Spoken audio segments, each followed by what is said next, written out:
कक्षा 11 इतिहास के प्रिय विद्यार्थियों, चैप्टर नंबर 10 मूल निवासियों का विस्थापन प्रथम भाग इससे पहले हमने आपसे बताया।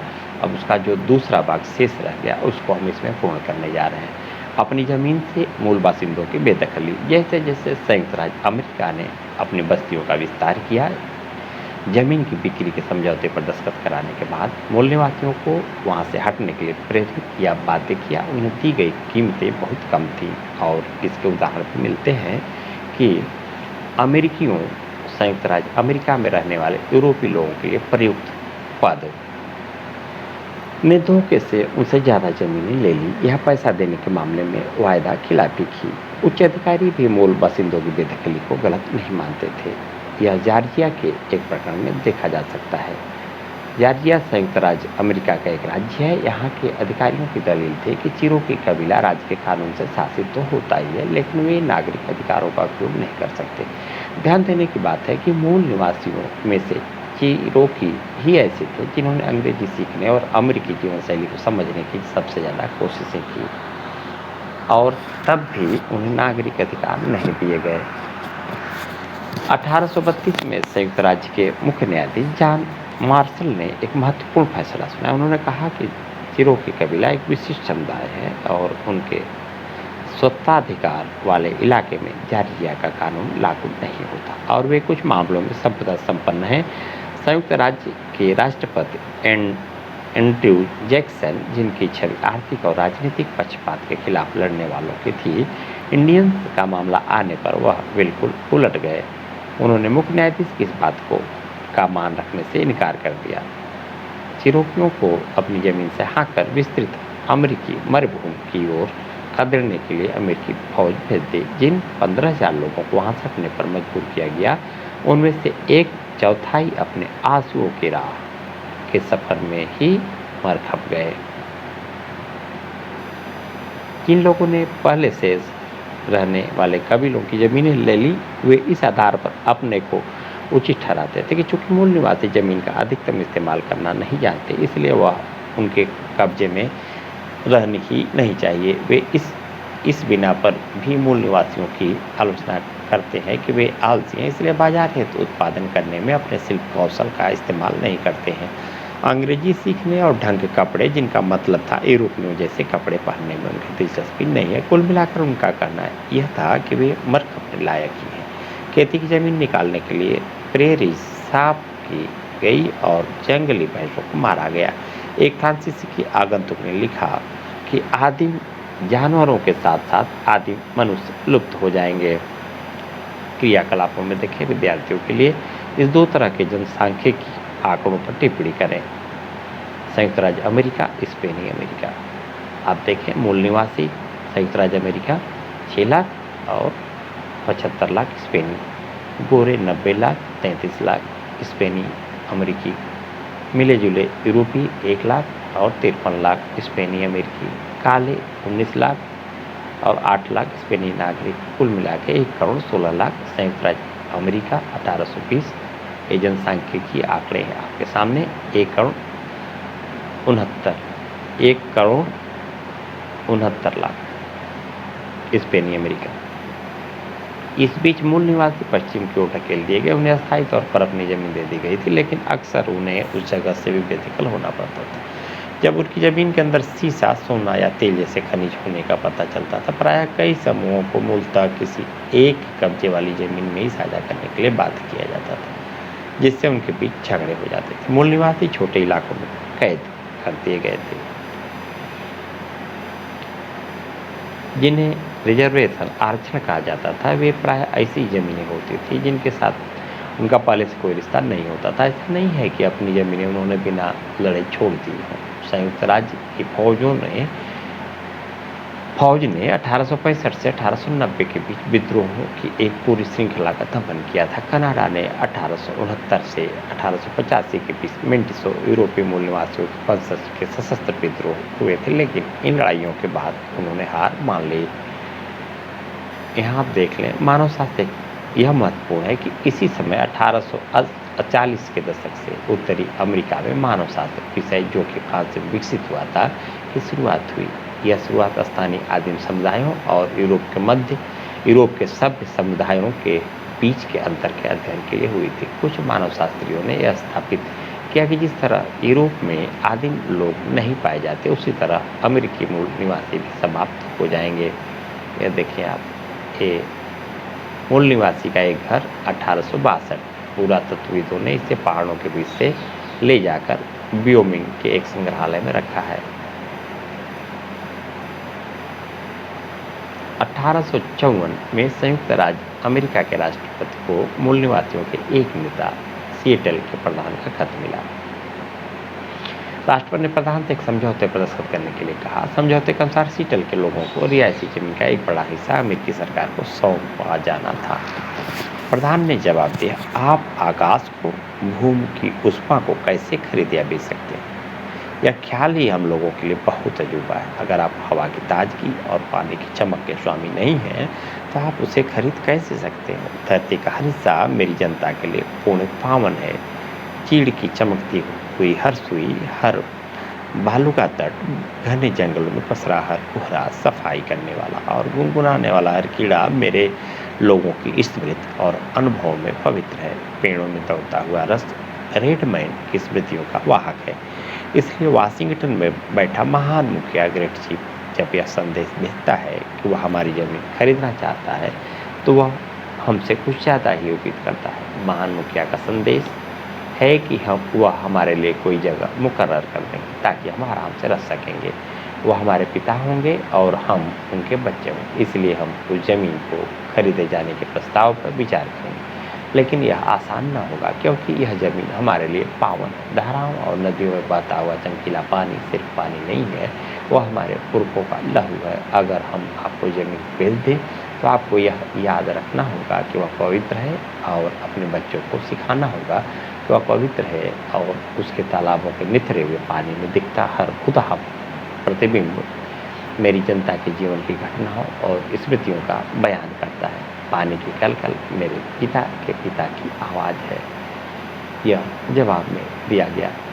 गोल्ड रश और उद्योगों की वृद्धि। यह उम्मीद हमेशा से की जाती थी कि उत्तरी अमेरिका में धरती के नीचे सोना है। 1840 में संयुक्त राज्य अमेरिका के कैलिफोर्निया में सोने के कुछ चिन्ह मिले। इसने गोल्ड रश को जन्म दिया। यह उस आफात धापी का नाम है जिसमें हजारों की संख्या में आतुर यूरोपीय लोग चुटकियों में अपनी तकदीर संभाल लेने की उम्मीद में अमेरिका पहुंचे। इसके चलते पूरे महाद्वीप में रेलवे लाइनों का निर्माण हुआ, जिसके लिए हजारों चीनी श्रमिकों की नियुक्ति हुई। संयुक्त राज्य अमेरिका रेलवे काम 1870 में पूरा हुआ। कनाडा की रेलवे का 1885 में हेनरी कोनेगी ने इस स्कॉटलैंड से आया हुआ एक गरीब अप्रवासी और संयुक्त राज्य अमेरिका के पहले करोड़पति उद्योग स्वामियों में से एक था। कहा, पुराने राष्ट्र घोंगे की चाल से सरकते हैं। नया गणराज्य किसी एक्सप्रेस की गति से दौड़ रहा है। इंग्लैंड में औद्योगिक क्रांति के खास समय में होने के पीछे के कारण यह भी था कि छोटे खेतिहर बड़े किसानों के हाथों अपनी जमीन से वंचित होकर कारखानों की नौकरी की ओर मुड़ रहे थे। उत्तरी अमेरिका में उद्योग कई अलग तरह के कारणों से विकसित हुए। रेलवे के साथ सामान बनाने के लिए, ताकि दूर दूर की जगहों को तीव्र परिवहन के द्वारा जोड़ा जा सके, और ऐसे यंत्रों का उत्पादन करने के लिए जिनसे बड़े पैमाने की खेती को आसान बनाया जा सके। संयुक्त राज्य अमेरिका और कनाडा दोनों जगहों पर औद्योगिक नगरों का विकास हुआ और कारखानों की संख्या तेजी से बढ़ी। 1860 में संयुक्त राज्य अमेरिका का अत्यंत अविकसित था। 1890 में वह दुनिया की अग्रणी औद्योगिक शक्ति बन चुका था। बड़े पैमाने की खेती का विस्तार हुआ। बड़े बड़े इलाके साफ किए गए और खेतों के रूप में उनके टुकड़े किए गए। 1890 तक आते आते जंगली भैंसों का लगभग पूरी तरह से उन्मूलन किया जा चुका था। इस तरह शिकार वाली वह दिनचर्या भी समाप्त हुई, जिसे मूल बसिंदे सदियों से जीते आ रहे थे। 1892 में संयुक्त राज्य अमेरिका का महाद्वीपी विस्तार पूरा हो चुका था। प्रशांत महासागर और अटलांटिक महासागर के बीच का क्षेत्र राज्यों में विभाजित किया जा चुका था। अब कोई फ्रंटियर नहीं रहा जो कई दशकों तक यूरोपीय आबादकारों को पश्चिम की ओर खींचता रहा था। कुछ ही वर्षों के भीतर संयुक्त राज्य अमेरिका हवाई और फिलीपींस में अपने उपनिवेश बसा रहा था। वह एक साम्राज्यवादी शक्ति बन चुका था। कुछ चित्रों को आप देख लें।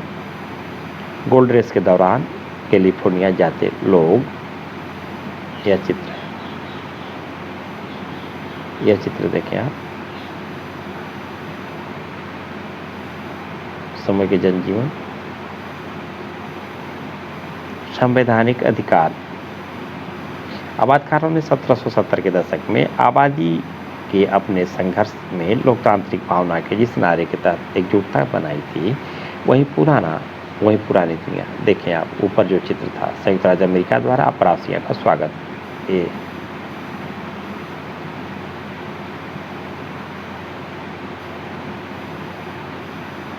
और नीचे का चित्र देखिए आप, प्रेरी पर एक पशु फार्म, जो गरीबी यूरोपीय अप्रवासियों का सपना होता था। ये किरासाई और अभिजात तंत्र के खिलाफ संयुक्त राज्य अमेरिका की पहचान बनी। उनके लिए भी आम था कि उनके संविधान में व्यक्ति के संपत्ति के अधिकार को शामिल किया गया। इसे रद्द करने की छूट राज्य को नहीं थी, लेकिन लोकतांत्रिक अधिकार, राष्ट्रपति और कांग्रेस के प्रतिनिधियों के चुनाव में वोट देने का अधिकार और संपत्ति का अधिकार दोनों सिर्फ गोरे लोगों के लिए थे। एक कनाडाई मूल निवासी डेनियल पॉल ने 2000 में इस ओर ध्यान खींचा कि अमेरिकी स्वाधीनता संग्राम और फ्रांसीसी क्रांति के समय लोकतंत्र के पक्ष में आवाज बुलंद करने वाले थॉमस पाइन ने समाज का संगठन करने के लिए इंडियंस का इस्तेमाल एक मॉडल के तौर पर किया था। इसके आधार पर उसने दलील दी कि अमेरिकी मूल निवासियों ने मिसाल बनकर यूरोपीय लोगों के लंबे लोकतंत्रोन्मुखी आंदोलन के बीच बोए थे। वी वर नॉट द सिविजेज, 333 पर इसका उल्लेख है। महान जर्मन दार्शनिक कार्ल मार्क्स 1818 से 83 ने अमेरिकी फ्रंटियर को आखिरी सकारात्मक पूंजीवादी यूटोपिया के रूप में देखा है। सीमाहीन प्रकृति और स्थान जिसके अनुरूप अपने को ढालती है, मुनाफे की सीमाहीन चाहत, बस्तियात एंड कैरे ग्रुदन से बदलाव की लहर। 1920 के दशक तक संयुक्त राज्य अमेरिका और कनाडा के मूल निवासियों के बीच कुछ भी बेहतर होना शुरू नहीं हुआ।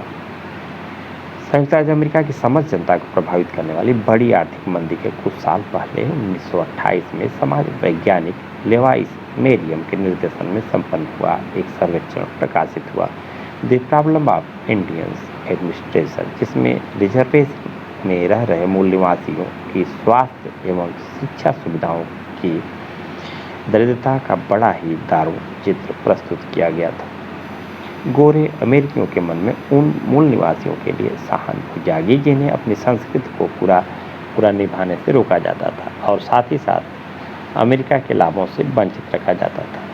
इसने संयुक्त राज्य अमेरिका में एक युगांतकारी कानून को जन्म दिया, 1934 का इंडियन रीऑर्गेनाइजेशन एक्ट, जिसके द्वारा रिजर्वेशन में मूल निवासियों को जमीन खरीदने और लेने का अधिकार हासिल हुआ। 1950 और 60 के दशकों में संयुक्त राज्य और कनाडा की सरकारों ने मूल बासिंदों के लिए किए गए विशेष प्रावधानों को खत्म करने पर इस उम्मीद से विचार किया कि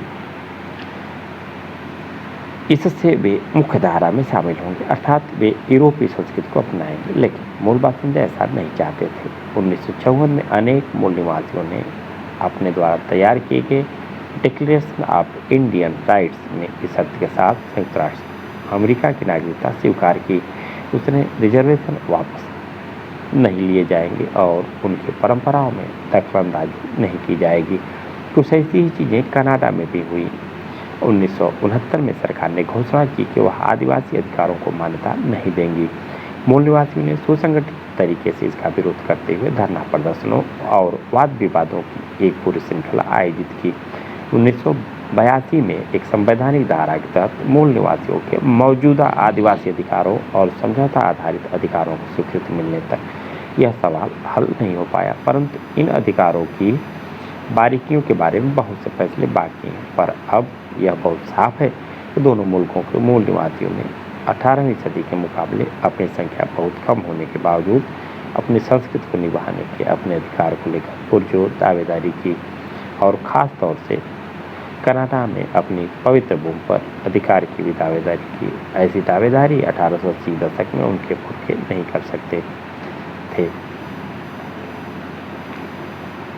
विद्यार्थियों के लिए अमेरिकी इतिहासकार होवर्ड स्पाडेक के इस कथन पर टिप्पणी करें। अमेरिकी क्रांति का जो प्रभाव गोरे आबादकारों के लिए था, उससे ठीक विपरीत मूल निवासियों के लिए था। फैलाव सिकुड़न बन गया, लोकतंत्र तानाशाही बन गया, संपन्नता विपन्नता बन गई और मुक्ति कैद बन गई। आप देखें यहाँ पर ब्रिटिश राज के अधीन भारतीय मनमाने ढंग से इन पर कर लगाए गए, उन्हें बराबर नहीं माना गया। तर्क यह दिया गया कि अभी प्रतिनिधि की सरकार की जिम्मेदारी के लिए तैयार नहीं है। अमेरिका और ऑस्ट्रिया के मूल निवासी, इन्हें नागरिक के रूप में नहीं देखा गया, असमान माना गया। तर्क यह दिया गया कि पिछड़े हुए आदिमानव हैं, जिनकी कोई स्थानबद्ध कृषि नहीं थी, भविष्य के बारे में न ज़्यादा सोचते थे न बचत करते थे, उनके पास शहर नहीं थे। अमेरिका में अफ्रीकी मूल के दास व्यक्तिगत स्वतंत्रता से वंचित बराबर नहीं माना गया। तर्क दास प्रथा उनकी अपनी सामाजिक व्यवस्था का हिस्सा है। काले लोग निकृष्ट हैं। ऑस्ट्रेलिया उत्तरी और दक्षिणी अमेरिका की तरह ऑस्ट्रेलिया में भी मानव निवास का इतिहास लंबा है। शुरुआती मनुष्य या आदि मानव, जिन्हें एबराइजिनीज कहते हैं, यह कई भिन्न भिन्न समाजों के लिए प्रयुक्त एक सामान्य नाम है। ऑस्ट्रेलिया में 40,000 साल पहले आने शुरू हुए, संभवतः उससे भी पहले से। वे ऑस्ट्रेलिया के साथ एक भूक्षेत्र से जुड़े न्यू गिनी से आए थे। मूल निवासियों को अपनी परंपराओं के हिसाब से वे ऑस्ट्रेलिया आए नहीं थे, बल्कि हमेशा से यही थे। बीती सदियां स्वप्नकाल कही जाती थी। इस कथन को समझना यूरोपीय लोगों के लिए मुश्किल था, क्योंकि इसमें अतीत और वर्तमान का अंतर धुंधला हो जाता था। 18वीं शताब्दी के आखिरी दौर में ऑस्ट्रेलिया में मूल निवासियों के 350 से 750 तक समुदाय थे। हर समुदाय की अपनी भाषा थी। इनमें से 200 भाषाएं आज भी बोली जाती हैं। देसी लोगों का एक और विशाल समूह उत्तर में रहता है। इसे टारस स्ट्रेट टापुवासी कहते हैं। एबारिजिनी शब्द इनके लिए इस्तेमाल नहीं होता, क्योंकि यह माना जाता है कि वे कहीं और से आए हैं और एक अलग नस्ल के हैं। 2005 में कुल मिलाकर वे ऑस्ट्रेलिया की आबादी का 2.4% हिस्सा थे। ऑस्ट्रेलिया की आबादी बहुत छितराई हुई है और आज भी वहाँ के ज़्यादातर शहर समुद्र तट के साथ साथ बसे हैं, जहाँ 1770 में ब्रिटिश लोग पहली बार पहुँचे थे, क्योंकि बीच का इलाका शुष्क बरिभूमि है। यूरोपियों का ऑस्ट्रेलिया पहुँचना 1606 डच यात्रियों ने ऑस्ट्रेलिया को देखा। 1642 तास्मान टापू पर पहुंचा। बाद में टापू का नाम तस्मानिया रखा गया। 1770 जेम्स कुक बॉटनी खाड़ी पहुंचता है, जिसका नामकरण हुआ न्यू साउथ वेल्स। 1788 ब्रिटेन के दंडितों की बस्ती बनाई गई।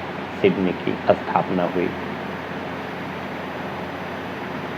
ऑस्ट्रेलिया ये मानचित्र है,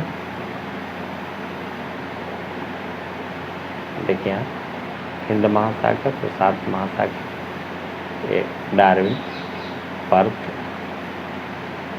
एडिलेड, सिडनी, कैनबरा, मेलबोर्न, ये दक्षिणी महासागर, तस्मानिया, न्यूजीलैंड।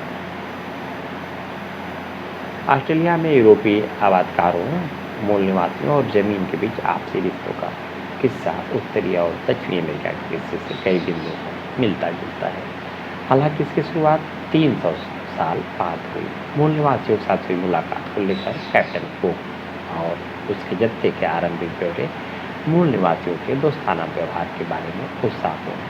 लेकिन जब एक मूल निवासी ने कुक की हत्या कर दी हवाई में, ऑस्ट्रेलिया में नहीं, तब ब्रिटिशों का रवैया पूरी तरह से उलट गया। जैसा कि प्राय होता आया है, इस तरह की एक घटना औपनिवेशिक ताकतों द्वारा बाद में दूसरों के खिलाफ किए गए हिंसक व्यवहार का औचित्य साबित करने के लिए इस्तेमाल की गई। सिडनी के इलाके का एक वर्णन 1790 ब्रिटिशों की उपस्थिति ने आदिवासियों के उत्पादन को नाटकीय ढंग से अस्त व्यस्त कर दिया। हजारों भूखे मुखों के आने से, जिनके पीछे पीछे सैकड़ों और आए, स्थानीय खाद्य संसाधनों पर अभूतपूर्व दबाव पड़ा। तो दारुक लोगों ने इन सब के बारे में क्या सोचा होगा? उनके लिए पवित्र स्थानों का इतने बड़े पैमाने पर विनाश और अपनी जमीन के प्रति विचित्र हिंसक बर्ताव समझ से परे था। वे नवागंतुक बिना वजह पेड़ों को काटते जाते। यह बिना वजह इसलिए जान पड़ता था कि उन्हें न डोंगी बनानी थी, न जंगली शहद इकट्ठा करना था, न ही जानवर पकड़ने थे। पत्थरों को हटाकर उनका चट्टा लगा दिया गया, मिट्टी खोदकर उसे आकार देकर पका दिया गया, मिट्टी में गड्ढे बना दिए गए, बहुत भारी भरकम इमारतें तैयार कर दी गई।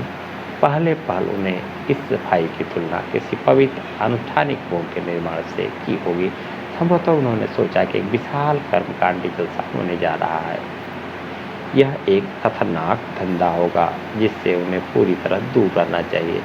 इसमें कोई संदेह नहीं कि इसके बाद दारुक उन बस्तियों से बचकर रहने लगे और राजकीय पर्ण ही उन्हें वापस लाने का एकमात्र तरीका था। प्री ग्रिम्सा एमलेक ए मैकब्रॉथ एम क्वार्टली क्रिएटे नेशन। यूरोपी लोगों के आगमन को सभी मूल बासिंदों ने खतरे की तरह नहीं देखा। वह एक अनुमान नहीं लगा पाए कि 19वीं और 20वीं सदी के दरमियान कीटाणुओं के असर से अपनी जमीनें खोने के चलते और आबादकारों के साथ हुई लड़ाइयों में लगभग 90% मूल बासिंदों को अपनी जान गंवानी पड़ेगी। ब्राजील में पुर्तगाली कैदियों को बसाने का प्रयोग तब जाकर बंद कर दिया गया जब उनके हिंसक बर्ताव से मूल निवासियों को प्रतिहिंसा पर उतारू कर दिया। ब्रिटिशों ने स्वतंत्र होने तक अमेरिकी उपनिवेशों के ही तरीका अपनाया, फिर उसे ऑस्ट्रेलिया में भी जारी रखा। ऑस्ट्रेलिया के ज़्यादातर शुरुआती आबादकार इंग्लैंड से निर्वासित होकर आए थे। उनके कारावास पूरा होने पर ब्रिटेन वापस न लौटने की शर्त पर उन्हें ऑस्ट्रेलिया में स्वतंत्र जीवन जीने की इजाज़त दे दी गई। अपने क्षेत्र में इतने भिन्न इस इलाके में किसी भी तरह के सहारे बगैर जीवन यापन करने के लिए उन्होंने खेती के लिए ली गई जमीन से मूल निवासियों को निकाल बाहर करने में कोई हिम्मत नहीं दिखलाई। ऑस्ट्रेलिया का विकास 1850 ऑस्ट्रेलियाई बस्तियों को स्वशासन का अधिकार। 1851 चीनी कुलियों का अप्रवास। 1855 में कानून बनाकर इसे रोका गया। 1851 से 1961 गोल्ड रश। 1901 6 राज्यों को लेकर ऑस्ट्रेलियाई संघ का निर्माण। 1911 कैनबरा राजधानी बनाई गई। 1948 से 75 30 लाख यूरोपी लोग ऑस्ट्रेलिया में आकर बस गए। यूरोपीय बस्तियों के तहत ऑस्ट्रेलिया का आर्थिक विकास अमेरिकी जितना मिन्नतापूर्ण नहीं था। भेड़ों की विशाल फार्म और खाने, उसके पश्चात मदिरा बनाने हेतु अंगूर के बाग और गेहूं की खेती लंबी अवधि में और काफी तरह से विकसित हो पाई। इन्होंने ऑस्ट्रेलिया की संपन्नता की बुनियाद तैयार की। जब राज्यों को मिलाया गया और 1911 में ऑस्ट्रेलिया की एक राजधानी बनाने की योजना चल रही थी, तब उसके लिए मूल फिटगोल्ड नाम का सुझाव दिया गया। अतः उसका नाम कैनबरा रखा गया, जो एक स्थानीय शब्द कैनबरा से बना है, जिसका अर्थ है सभा स्थल। कुछ मूल निवासी ऐसे सख्त हालात के खेतों में काम करते थे। उसका दास प्रथा से अंतर बहुत कम था। बाद में चीनी अप्रवासियों से सस्ता श्रम मुहैया कराया, जैसा कि कैलिफोर्निया में हुआ करता था, लेकिन गैर गोरों पर बढ़ते हुए निर्भरता से जन्मी घबराहट के चलते दोनों देशों की सरकारों ने चीनी अप्रवासियों को प्रतिबंधित कर दिया। 1974 तक लोगों के मन में यह भय घर कर गया था कि दक्षिण एशिया और दक्षिणी पूर्व एशिया के गहरी रंगत वाले लोग बड़ी तादाद में ऑस्ट्रेलिया आ सकते हैं और इसकी गैर गोरों को बाहर रखने के लिए सरकार ने एक नीति अपनाई। बदलाव की लहर 1967 में एक मानव शास्त्री ने लोगों में भी की तरंग सी दौड़ व्याख्यान का शीर्षक थी ग्रेट ऑस्ट्रेलियन साइलेंस। महान ऑस्ट्रेलियाई व्याख्याकारों को मूल निवासी के बारे में चुकी थी। 1970 के दशक से उत्तरी अमेरिका की तरह ही यहाँ भी मूल निवासियों को एक नए रूप में समझने की चाहत जग चुकी थी। उन्हें मानव शास्त्री जिज्ञासाओं के रूप में नहीं, बल्कि विशिष्ट संस्कृति वाले समुदाय के रूप में प्रकृति और जलवायु को समझने की विशिष्ट पद्धतियों के रूप में समझना था। उन्हें ऐसे समुदाय के रूप में समझना था जिनके पास अपनी कथाओं और कपड़ा साजी, चित्रकारी और शिल्प के कौशल का विशाल भंडार था। वह भंडार सराहनीय आदर तथा लेखन के योग्य थे। इन सबकी तरह में वह जरूरी सवाल था जिसे आगे चलकर हेनरी रेनाल्ड ने अपनी प्रभावशाली पुस्तक क्वाइट वर्न की टोल हमें बताया क्यों नहीं दिया मैं सामने रखा। इस किताब में ऑस्ट्रेलियाई इतिहास लेखन की उस डरे की भर्त्सना की गई थी जिसमें कैप्टन कुक की खोज से ही इतिहास की शुरुआत मानी जाती थी। उसके बाद से मूल निवासियों और संस्कृतियों का अध्ययन करने के लिए विश्वविद्यालय विभागों की स्थापना हुई। कला दीर्घाओं आर्ट गैलरीज में देश कलाओं की दीर्घाएं शामिल की गई। देशी संस्कृतियों संस्कृत को समझाने वाले कल्पनाशील तरीके से सज्जित कमरों के लिए संग्रहालय में जगह बनाई गई। मूल निवासियों ने अपने जीवन इतिहास को लिखना शुरू किया। यह सब अद्भुत प्रयास है। यह प्रयास रहते हुए शुरू हो गया। अगर मूल निवासियों की संस्कृति में केंद्र की वस्तु जारी रहती तो इस समय तक उसका काफी कुछ विस्मृतिगत में जा चुका होगा। 1974 में बहुसंस्कृतवाद ऑस्ट्रेलिया की राजकीय नीति रही जिसने मूल निवासियों की संस्कृतियों और यूरोप तथा एशिया के अप्रवासियों की भांति भांति की संस्कृतियों को समान आदर दिया है। आप देखें यहाँ पर ऑस्ट्रेलियाई लेखिका यूचित राइट 1915-2000 ने ऑस्ट्रेलियाई मूल निवासियों के अधिकारों के लिए जोरदार आवाज बुलंद की। उसने गोरे और मूल निवासियों को अलग अलग रखने से होने वाले कई नुकसानों के लिए अत्यंत प्रभावशाली कविताएं लिखी। आप देखें विभिन्न हृदय वाली मेरी बहन कहती मैं नहीं जानती कि कागज की छाल पर लिखी तुम्हारे सपनों के समय की हर विषादमय कहानियों के लिए मैं तुम्हें कैसे धन्यवाद दूं। तुम गहरी रंगत वाले उन बच्चों में से एक थी जिनके साथ खेलने की मुझे इजाजत न थी। नदी तट पर अपना खेमा भागने वाले गलत रंग के लोग मैं तुम्हें गोरा न बना सकी। इसलिए काफी देर से मैं तुम्हें मिली, काफी देर से शुरुआत हुई जानने की। उन्होंने मुझे नहीं बताया कि जिस जमीन को मैं इतना प्यार करती वह तुम्हारे हाथों से छीन गई थी। वो स्वप्न समय उड़गेरो नुनुक्कल के लिए 1970 के दशक से जब संयुक्त राष्ट्र संघ और दूसरी अंतर्राष्ट्रीय एजेंसियों की बैठकों में मानवाधिकार सब सुनाई पड़ने लगी। ऑस्ट्रेलियाई जनता को एहसास हुआ कि संयुक्त राज्य अमेरिका, कनाडा और न्यूजीलैंड के विपरीत ऑस्ट्रेलिया में यूरोपीय लोगों द्वारा किए गए पुनर्जीवन को औपचारिक बनाने के लिए मूल निवासियों के साथ कोई समझौता पर तैयार नहीं किया गया। सरकार हमेशा से ऑस्ट्रेलिया की जमीन को पेरा न्यूलियस कहती आई थी। इसका मतलब था जो किसी की नहीं है। इसके अलावा वहाँ अपने आदिवासी रिश्तेदारों से छीने गए मिश्रित रक्त वाले मूल निवासी यूरोपीय बच्चों का एक लंबा और यंत्रणात्मक इतिहास भी था। इन सवालों पर खड़े हुए आंदोलन के कारण तहकीकातें शुरू हुई और दो महत्वपूर्ण निर्णय लिए गए। एक, इस बात को मान्यता देना कि मूल निवासियों का जमीन के साथ जो कि उनके लिए पवित्र है, मजबूत ऐतिहासिक संबंध रहा है, इसका आदर किया जाना चाहिए। दो, पिछली गलतियों को धोया तो नहीं जा सकता, लेकिन गोरों और रंग बिरंगे लोगों को अलग अलग रखने की कोशिश करके बच्चों के साथ जो अन्याय किया गया है उसके लिए सार्वजनिक रूप से माफी मांगी जानी चाहिए। 1974 गोरे ऑस्ट्रेलिया के खात्मा एशियाई अप्रवासियों को प्रवेश की इजाजत। 1992 ऑस्ट्रेलियाई हाई कोर्ट द्वारा मापो केस में न्यूयर्स की कहानी वैसा की घोषणा 1770 के पहले जमीन पर मूल निवासी विधाओं को मान्य था।